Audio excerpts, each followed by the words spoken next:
ಧೈರ್ಯಶಾಲಿ ಚಿಕ್ಕ ಆಮೆ ಟಿಮೋ. ಒಂದು ಸುಂದರವಾದ ಹಸಿರು ಕಾಡಿನಲ್ಲಿ ನೀಲಿ ಬಣ್ಣದ ಸ್ವಚ್ಛ ಕೆರೆಯ ಪಕ್ಕದಲ್ಲಿ ಟಿಮೋ ಎಂಬ ಚಿಕ್ಕ ಆಮೆ ವಾಸಿಸುತ್ತಿತ್ತು. ಟಿಮೋ ತುಂಬಾ ನಿಧಾನವಾಗಿ ನಡೆಯುತ್ತಿತ್ತು, ಆದರೆ ಅದರ ಹೃದಯ ತುಂಬಾ ಒಳ್ಳೆಯದು.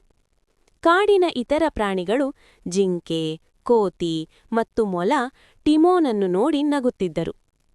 ನೀನು ಎಷ್ಟು ನಿಧಾನ ಎಂದು ಜಿಂಕೆ ಹೇಳುತ್ತಿತ್ತು. ನೀನು ಯಾವ ಕೆಲಸಕ್ಕೂ ಉಪಯೋಗವಾಗಲ್ಲ ಎಂದು ಕೋತಿ ಹಾಸ್ಯ ಮಾಡುತ್ತಿತ್ತು. ಟಿಮೋಗೆ ತುಂಬಾ ದುಃಖವಾಗುತ್ತಿತ್ತು. ಆದರೂ ಅದು ಯಾವತ್ತೂ ಕೋಪಗೊಳ್ಳಲಿಲ್ಲ. ಅದು ಮನಸ್ಸಿನಲ್ಲಿ ಯೋಚಿಸಿತು, ನಾನು ನಿಧಾನವಾಗಿರಬಹುದು, ಆದರೆ ನನಗೂ ಏನಾದರೂ ವಿಶೇಷತೆ ಇರಬಹುದು. ಒಂದು ದಿನ ತುಂಬಾ ಬಿಸಿಲಿನ ಸಮಯದಲ್ಲಿ ಎಲ್ಲ ಪ್ರಾಣಿಗಳು ನೀರು ಕುಡಿಯಲು ಕೆರೆಯ ಬಳಿಗೆ ಬಂದರು. ಅಷ್ಟರಲ್ಲಿ ಅಚಾನಕ್ ಒಂದು ಕೂಗು ಕೇಳಿಸಿತು. ಅಮ್ಮಾ, ಸಹಾಯ ಮಾಡಿ! ಅದು ಚಿಕ್ಕ ಮೊಲ. ಅದು ಜಾರಿ ಕೆರೆಯೊಳಗೆ ಬಿದ್ದಿತ್ತು ಮತ್ತು ಈಜಲು ಬರಲಿಲ್ಲ. ಜಿಂಕೆ ವೇಗವಾಗಿತ್ತು, ಆದರೆ ನೀರಿಗೆ ಹೆದರಿತು. ಕೋತಿ ಮರ ಹತ್ತಲು ಚತುರವಾಗಿತ್ತು, ಆದರೆ ಈಜಲು ಆಗಲಿಲ್ಲ.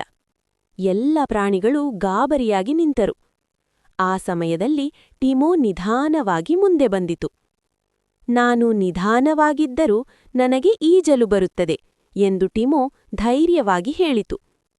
ಟಿಮೋ ನೀರಿನೊಳಗೆ ಇಳಿದು ಶಾಂತವಾಗಿ ಈಜುತ್ತಾ ಮೊಲದ ಬಳಿಗೆ ತಲುಪಿತು. ತನ್ನ ಬಲಿಷ್ಠ ಶೆಲ್ ಮೇಲೆ ಮೊಲವನ್ನು ಕೂರಿಸಿಕೊಂಡು ನಿಧಾನವಾಗಿ ಕೆರೆಯ ಹೊರಗೆ ತಂದುಕೊಂಡು ಬಂದಿತು. ಚಿಕ್ಕ ಮೊಲ ಸುರಕ್ಷಿತವಾಗಿತ್ತು. ಎಲ್ಲರೂ ಆಶ್ಚರ್ಯದಿಂದ ಟಿಮೋನನ್ನು ನೋಡಿದರು. ಜಿಂಕೆ ಹೇಳಿತು, ನಾವು ನಿನ್ನನ್ನು ತಪ್ಪಾಗಿ ಅರ್ಥ ಮಾಡಿಕೊಂಡೆವು.